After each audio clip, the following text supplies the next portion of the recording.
भैया हम सतीश चंद्र पांडे गीतकार आप सबके सेवा में एक ठे बहुत ही प्यारा गीत लेके उपस्थित भइलवानी।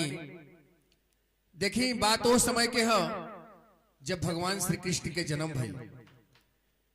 भगवान श्री कृष्ण के जन्म के समय में देवकी जी कहताड़ी वासुदेव जी से अलग अलग तरह के अलग अलग भाव हर जगह क्षेत्रीय भाषा में एकरा के देल जाला, लेकिन हम एकरा के भोजपुरी रंग देले बानी। देखी और सुनी। जेलवा में जन्म में दुलरुआ सूत गइल बाड़े सब पहरुआ।